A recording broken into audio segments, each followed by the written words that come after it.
I'm Sarah, a sort of average person with an unusually intense obsession with fries and ice cream. And this is my dad, Tony. When he was 20, he got in an accident that caused skull fracture and he almost died. Along with his memory, his vision mostly came back, but not completely.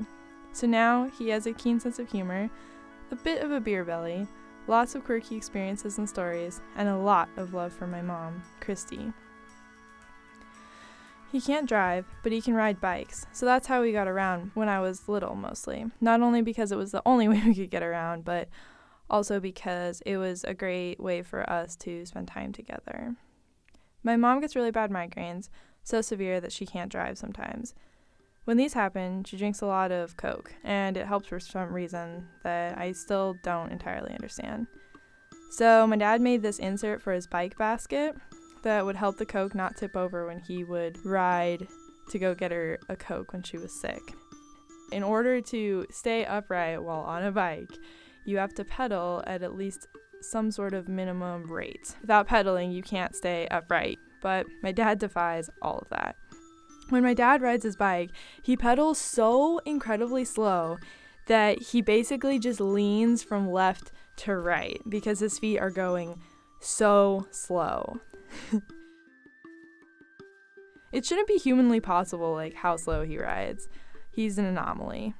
But sometimes gravity wins, and it's not uncommon for him to come back home covered in cuts, bruises, road debris, and Coke.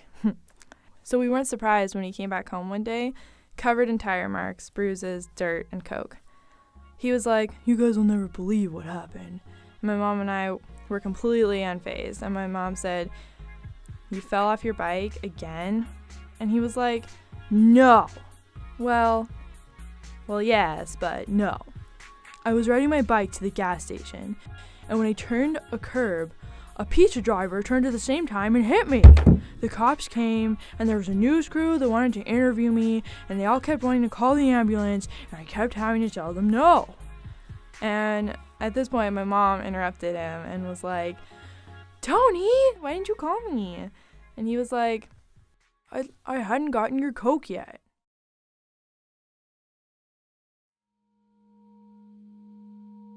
He went inside, bought the Coke, unbent the rim of his wheel just enough to ride it, got on his bike, and rode a mile back to our house.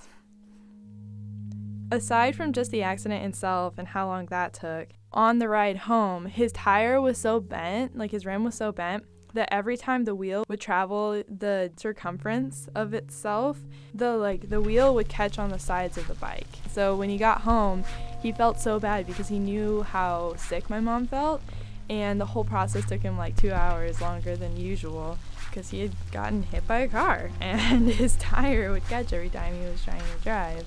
And like there was all these things happening to him and all these things going on, but he didn't even care about like taking care of himself. He didn't care about the fact that his bike was broken. He didn't care about the fact that like he had made this insert for his bike to carry my mom's Cokes for like this regular happening, and it had broken. Like all these things had gone wrong, but he literally just did not care. He was like, just wanted everyone to leave him alone, went inside, bought the Coke. He was so focused on taking care of my mom. And that's like something I'm never gonna forget about him, how dedicated he is to caring for my mom and how much he loves her. The end.